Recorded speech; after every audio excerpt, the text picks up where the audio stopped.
Channel. तो आज की क्लास का हमारा टॉपिक है treatment of reserve and accumulated profit और लॉस। जब भी पार्टनर की रिटायरमेंट होगी तो पार्टनर की रिटायरमेंट के दिन तक बैलेंस शीट के अंदर जो भी डिस्ट्रीब्यूटेबल टर्म्स हैं, जो भी आइटम्स गिवन हैं, वो हम सारे डिस्ट्रीब्यूट करेंगे रिटायरिंग पार्टनर के साथ मिलकर, मतलब उसको भी हम शेयर देंगे। अब ये हमारे कौन कौन से पॉइंट्स थे? Reserve, accumulated profit, P and L debit balance, advertisement suspense, workman compensation reserve, investment fluctuation reserve. तो डिपेंड करता है हमारे पास क्या क्या गिवन है, उसके अगेंस्ट एडजस्टमेंट कौन कौन सी गिवन है, उसके बाद जो अमाउंट बचेगा वो हम रिटायरिंग पार्टनर को भी शेयर करेंगे। तो अब हम इसी के बेस पर एक बैक एक्सरसाइज से क्वेश्चन कर रहे हैं। Page number 6.67, question number 28। अब इस क्वेश्चन में हमें 3 पार्टनर्स गिवन है, Asha, Naveen and Shalini. Profit sharing ratio है 5:3:2। अब इसमें दोनों गुडविल हमें गिवन है। Appeared goodwill means at the time of retirement of Naveen, appeared goodwill in balance sheet is 80,000, यानी कि ये हमारी एग्जिस्टिंग गुडविल है, इसको हम परचेज गुडविल भी बोल सकते हैं। उसके बाद हमें जनरल रिजर्व गिवन है बैलेंस शीट में ही 40,000। Excluding all this two terms, goodwill valued भी किया at the time of retirement of partner, और वो हमारा 1,20,000। New profit sharing ratio given है 2:3। हमें जर्नल एंट्रीज पास करनी है। अब आपको याद होगा कि मैंने जर्नल एंट्रीज पास करने का बताया था कि हम ये देख लेते हैं बैलेंस शीट में जो डिस्ट्रीब्यूटेबल आइटम्स है ये कौन सी साइड के हैं। गुडविल मेरा इस साइड होगी, एसेट साइड पे, और जनरल रिजर्व मेरा लायबिलिटी साइड पे होगा। एसेट साइड पे है, पार्टनर्स को डिस्ट्रीब्यूट करेंगे, तो अब ये एसेट्स डेबिट बैलेंस था, इस बार हम इसको क्रेडिट बैलेंस कर देंगे। तो मेरी जर्नल एंट्री में फर्स्ट जर्नल एंट्री हो गई है गुडविल से related, Asha debited, Asha capital और current account debited, Naveen capital और current account debited,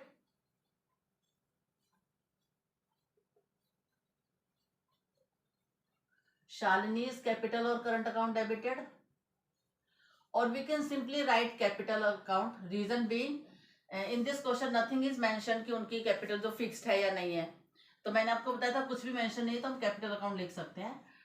to goodwill, amount goodwill का गिवन है 80,000, ओल्ड रेशियो में डिस्ट्रीब्यूट करेंगे 5/10, 8 5 40, 40,000 इसको मिल गया, 3 8 24,000, 2 8 16,000, और 80,000 हमने गुडविल डिस्ट्रीब्यूट कर दे, being goodwill written off at the time of retirement.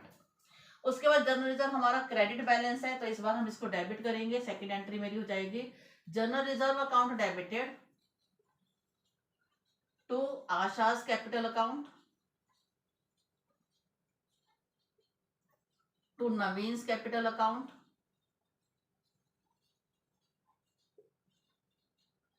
To Shalini's capital account.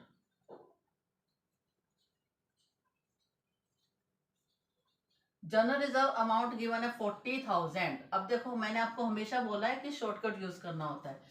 Goodwill का 80 था, अब 40 है, तो सबका हाफ हाफ कर देंगे हम। तो 20,000, 12,000, 8,000, इन सब का मैंने हाफ हाफ कर दिया, being general reserve distributed among all the partners. अब हम वैल्यूड गुडविल की बात करते हैं। वैल्यूड गुडविल क्या होती है? Eight the time of retirement of partner ये फर्म ने वैल्यू की है। तो जब भी वैल्यूड गुडविल का क्वेश्चन था तो हमने किया था कि gainer to sacrificer, valued goodwill का अमाउंट में यहाँ पे लिख देते हैं 1,20,000। अब मैं सबसे पहले गेनिंग रेशियो निकाल रही हूँ। ओल्ड रेशियो है 5:3:2, न्यू रेशियो 2:3। गेनिंग रेशियो हम निकाल रहे हैं new ratio minus old ratio, 2/5 minus 5/10, LCM 10 आ गया, तो ये हो गया 4 माइनस 5 माइनस 1/10। अब हम इसका निकाल रहे हैं 3/5 माइनस 2/10, एलसीएम 10, 6 माइनस 2, 4/10। अब देखो ये मेरा माइनस में टर्म आई है, मतलब ये भी मेरा सेक्रीफाइस कर रहा है। क्लियर? ये गेन कर रहा है। अब मैं इसका अमाउंट निकालती हूँ कितना, ये टोटल वैल्यू है गुडविल की, इसको मल्टीप्लाई बाय 1,20,000 किया तो 10 हट गया हमारा, 12 4 48,000। जो इसको गेन हो रहा 48,000 से हो रहा है, इसका हम निकालते हैं शेयर कितना बनेगा 1,20,000 का, तो 12,000 इसका बन गया, ये सेक्रीफाइस कर रहा है। और जो हमारा नवीन है उसका हम शेयर निकालेंगे 1,20,000 इंटू 3/10, ओल्ड रेशो से उसका करेंगे 36,000, ये भी सेक्रीफाइस कर रहा है। अब देखो एंट्री में कैसे पास कर दूंगी, गेनर टू सेक्रीफाइजर, तो थर्ड एंट्री मेरी होगी related to valued goodwill. Who is gainer, Shalini, Shalini is capital account debited,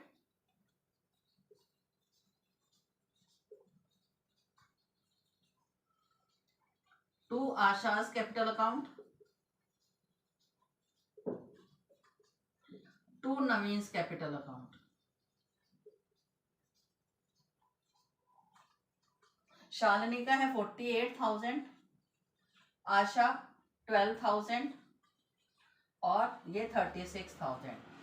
being amount of goodwill adjusted from gainer to sacrificer.